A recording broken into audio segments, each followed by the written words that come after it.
देश के बहुत ही जाने माने पत्रकार हैं, राजनीतिक मामलों के विशेषज्ञ हैं। हेमंत जी, मैं आपसे जानना चाहता हूं कि घोसी में क्या चल रहा है।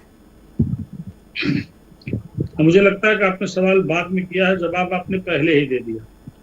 प्रस्तोता के तौर पर आपकी जो भूमिका थी उसमें बहुत सी चीजें जो इंगित की आपने वो सच के बेहद करीब। देखिए, आज की तिथि में कोई नहीं कह सकता कि कौन आज बहुत से कारण है, लोकल इशूज हैं और लोकल इशूज धीरे धीरे इतना प्रभावी हो रहे हैं कि उसको निस्तेज करने के लिए दूसरा पक्ष भी अपनी पूरी ताकत लगा रहा है।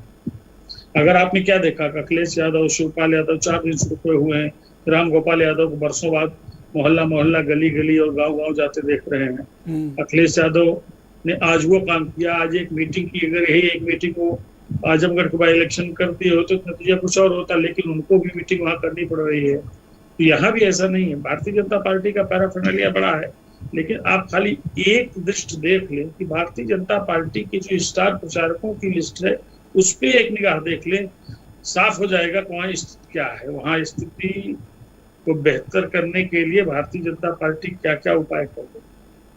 देखिए, कास्ट इक्वेशन और इन सब चीज को देखें तो प्रथम दृष्टया जो INDIA है, ऐसा लगता है कि उसका पलड़ा भारी है। लेकिन भारतीय जनता पार्टी ने जो व्यूह रचना की है, खास तौर से जो अति पिछड़ों और पिछड़ों की एक लामबंदी है, उसके लिए बहुत महत्वपूर्ण है और यही वोट बैंक जो है वहां के परिणाम को सीधे सीधे स्पष्ट करेगा।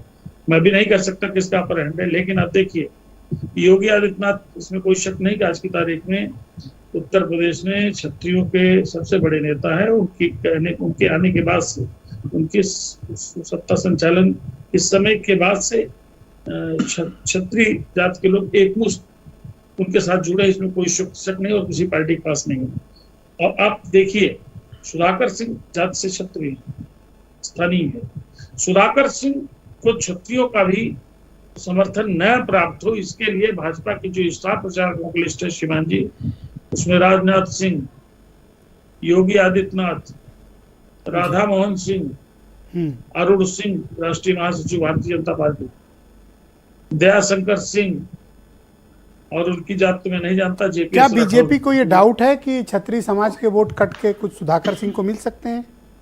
जी, मैं इसी और यही बात कहना चाहता था कि वहाँ एक तो आपने बहुत अच्छी बात कही कि वहाँ लोकल बनाम बाहरी वाला इशू है।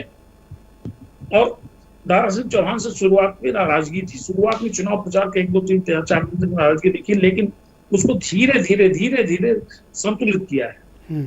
तो अभी जो मैं समझ पा रहा हूं, और अब आप जरा कल्पना करिए, इस बाई इलेक्शन में अगर बसपा का कोई कैंडिडेट होता तो क्या स्थिति, और बसपा कैंडिडेट नहीं है तो किसको क्या फायदा मिल रहा, परिणाम इसी पर बहुत अधिक निर्भर करेगा।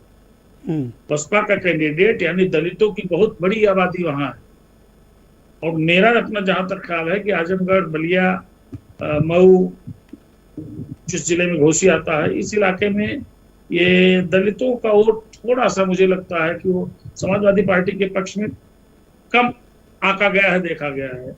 बनिस्बत 2014 के पास भारतीय जनता पार्टी के प्रति उसका आकर्षण थोड़ा बढ़ा है। तो अभी तो एक बात स्पष्ट जान लीजिए, आज की तिथि में कोई विश्लेषक कोई वहां घूम करके भी नहीं कह सकता कौन जीत रहा है।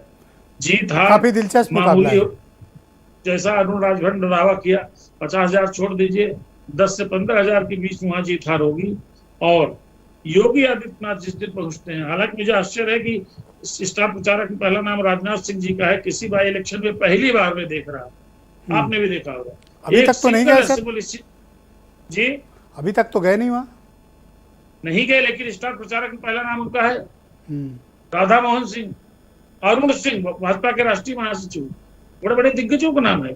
हमको लगता है कि इनकी जरूरत भी नहीं थी। योगी आदित्यनाथ इस बात के लिए खुद उनकी पर्सनालिटी पर्याप्त है, अगर वो मीटिंग करेंगे, वहां जाएंगे, चुनाव जनसभा करेंगे, तो जो क्षत्रिय मतों को लेकर के आशंका भारतीय जनता पार्टी की वो दूर हो जाएगी। फिर भी व्यूह रचना बड़ी है, इसमें कोई शक नहीं, परिणाम बहुत। धन्यवाद हेमंत जी, हमारे साथ जुड़े।